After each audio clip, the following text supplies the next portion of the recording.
Alors cette capsule a pour objectif de présenter les primitives usuelles nécessaires à la résolution d'un exercice de mécanique du point. Et avant de parler de primitives, commençons par un point de notation. En mathématiques, x est la variable incontournable. F de x, g de x, y de x sont des fonctions de la variable x. Alors prenons l'exemple d'une fonction affine d'équation y égale ax plus b. Alors la dérivée de la fonction y par rapport à la variable x, qui se note y', vaut ici y' égale a. En physique, la notation de la dérivée est différente.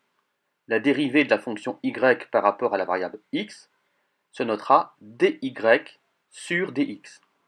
Le physicien il fait apparaître dans la notation de la dérivée la variable par rapport à laquelle il dérive. Pourquoi est-ce qu'il fait ça? Parce que selon le domaine de la physique, le physicien peut dériver par rapport à des variables bien différentes.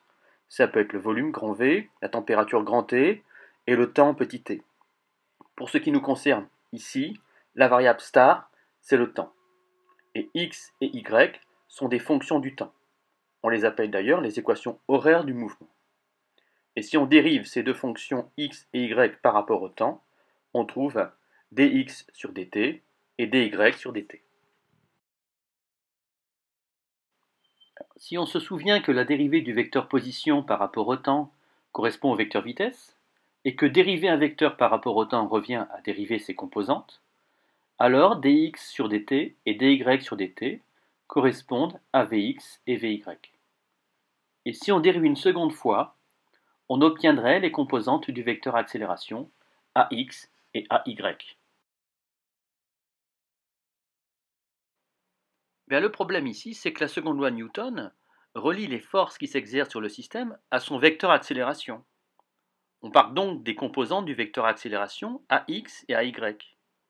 Et la question qui se pose maintenant, c'est comment revenir aux équations horaires du mouvement, c'est-à-dire xt et y de t. Bien. Par le chemin inverse, bien sûr. Et l'inverse d'une dérivation, ça s'appelle une intégration. Et l'inverse d'une dérivée, c'est ce qu'on appelle la primitive. Alors ce tableau résume les primitives usuelles. Par exemple, la primitive de 0, c'est une constante c. La primitive de la fonction constante a, c'est at plus une autre constante c. Et la primitive de la fonction at, c'est 1 demi de at carré plus une constante c. Donc on voit que toutes les primitives sont données à une constante près, et ces constantes près sont déterminées à partir des conditions initiales, c'est-à-dire t égale 0, et correspondent aux coordonnées du vecteur vitesse initiale et aux coordonnées du vecteur position initiale. Si le vecteur accélération a les composantes suivantes, ax égale 0 et ay égale moins g, alors les primitives de ax et de ay vont donner les composantes du vecteur vitesse, c'est-à-dire vx et vy.